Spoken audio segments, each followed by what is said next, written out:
Hello friends, एक बार फिर से स्वागत करता हूं मैं आपके अपने चैनल द स्टडी स्कैन में। आज हम मैथ्स में लेके आए हैं एक अच्छा सा टॉपिक और वो है हमारा टाइप्स ऑफ एंगल्स। यानी कि अगर मैं बात करूं तो ये है हमारा क्या, कोणों के प्रकार। कोणों के प्रकार। तो देखिए, कोणों के प्रकार आज जो हम बात करने वाले हैं कोणों के प्रकार की। कोणों के प्रकार में आज हम सबसे पहले बात करेंगे कोणों का वो विभाजन जो उनके डिग्री के आधार पर होता है, यानी उनके जो मान होता है, संख्यात्मक वैल्यू होती है, न्यूमेरिकल वैल्यू होती है, उसके आधार पर आज हम सबसे पहले बात करेंगे। और कोण के भी मान या विभाजन करने से पहले, प्रकार बताने से पहले जान लेते हैं कि कोण क्या होता है। देखिए, कोण की बात की जाए तो ये कि जब कोई रे, ये इस तरीके से एक रे दूसरी रे पर कुछ झुकाव रखती है। क्या रखती है? कुछ झुकाव। इस तरीके से इस झुकाव को ही कहा जाता है क्या? कोण। ये झुकाव ही आपका कहलाता है क्या? कोण कहलाता है, यानी एंगल कहलाता है।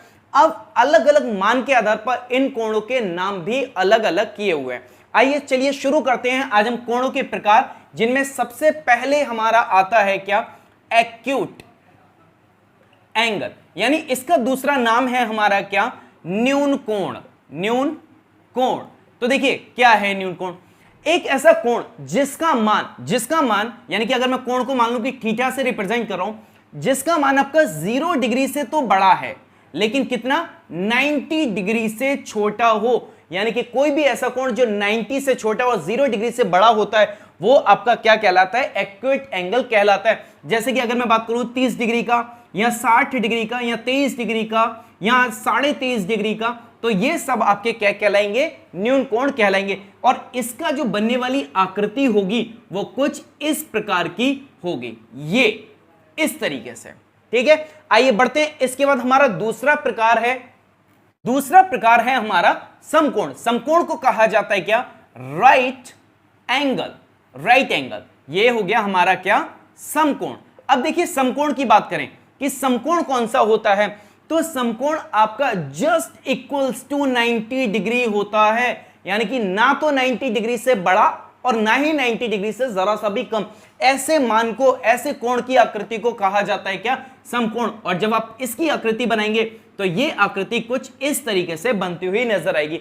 और मैं आपको एक और चीज बताऊं, कई बार कोण में उसका मान नहीं लिखा होता। जैसे न्यून कोण होते हैं तो वहां पे वो मान लिख देता है इस तरीके से कि भाई ये हमारा 60 का है या 45 का है या किसी भी नंबर का है, तो वो लिख के देता है। लेकिन समकोण में जरूरी नहीं होता कि आप लिखें, इसके लिए एक सिंबल आ जाता है इस तरीके से।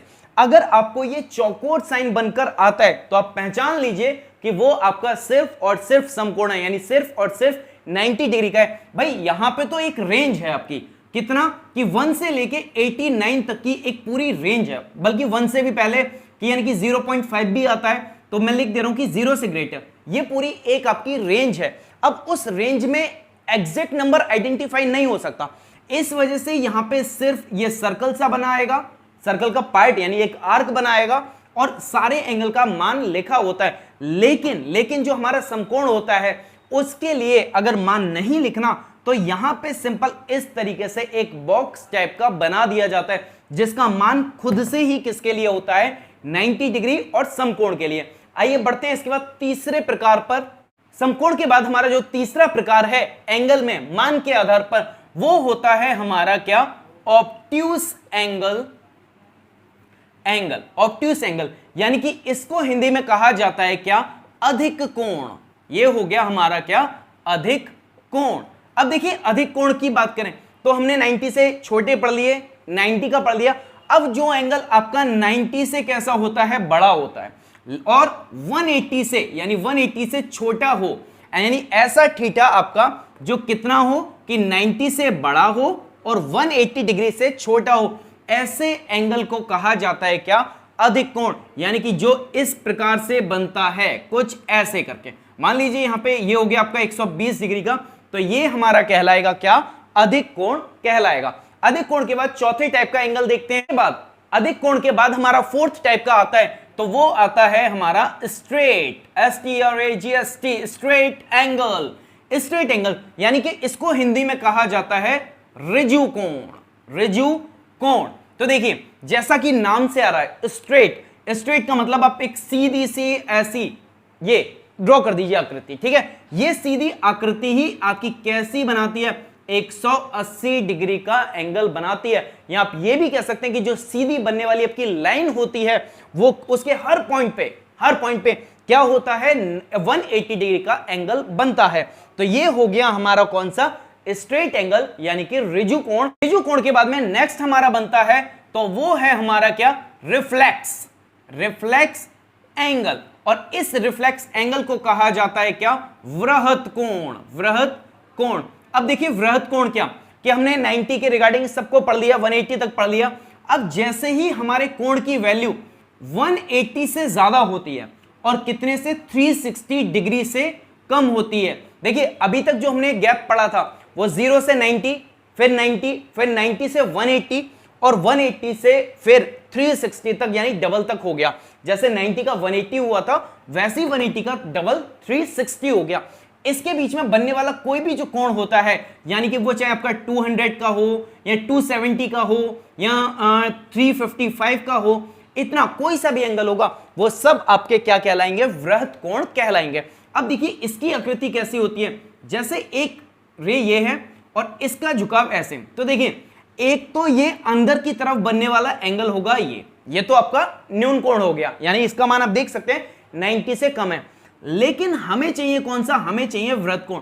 तो जब यही कोण बाहर का नापा जाएगा, यानी कि बाहर का कोण नापा और मान लिया मेरा इसकी आकृति आया कितना, 340 आया, ठीक है। तो 180 और 360 के बीच में लाई कर रहा है। ऐसे बनने वाला कोण, ऐसे बनने वाली आकृति हमारी होती है कौन सी, रिफ्लेक्स एंगल की। इसके बाद एक और एंगल है हमारा, तो वो है हमारा क्या, कंप्लीट एंगल। तो देखिए जैसे कि इंग्लिश में नाम है कंप्लीट का मतलब हो गया क्या, संपूर्ण कोण, ठीक है, क्या, संपूर्ण कोण। अब देखिए संपूर्ण कोण क्या होता है, संपूर्ण कोण का मतलब यह है कि आपकी एक रे है, ठीक है। जैसे चलिए मैं इसे मार्कर से ही बता देता हूं, ये हमारा रे है और इसने इस तरीके से एंगल को बना के वापस इसी पॉइंट पे ऐसे ही आके ठहर जाए। तो इसका जो ये कोण बना हुआ है, यानी जिसमें उसने पूरा डिस्टेंस कवर किया हुआ है, वो एंगल हो जाएगा हमारा कितने का, 360 डिग्री का संपूर्ण कोण। इसी के साथ में एक और चीज है क्या, कि जैसे अभी आपने देखा होगा कि हर कोण को बनाने पर उसका एक आंतरिक कोण बन रहा है तो साथ में एक बाह्य कोण भी बन रहा है। वैसे ही इसका वो सारे केसेस में, चाहे वो न्यून कोण हो, क्योंकि अगर एक साइड आपका न्यून कोण बन रहा है तो दूसरी तरफ वो एक और कोण बना रहा है। अगर एक तरफ समकोण बन रहा है तो दूसरी तरफ भी वो कुछ एंगल बना रहा है, वो सब में होता है। वैसे ही यहां पे कि जब हमने देखा कि इसने पूरा एक राउंड कवर करके ऐसे करके यहां पे ये वापस आ गया, उसी समय पर जब ये ऐसे करके घूम रहा था तो वो लाइन इसी लाइन पर ऐसे करके आके ठहर गई। तो इसके बीच का ये जो एंगल होगा वो आपका एक और नाम से जाना जाएगा, वो होता है हमारा जीरो एंगल, यानी कि इसे कहा जाता है क्या, शून्य कोण।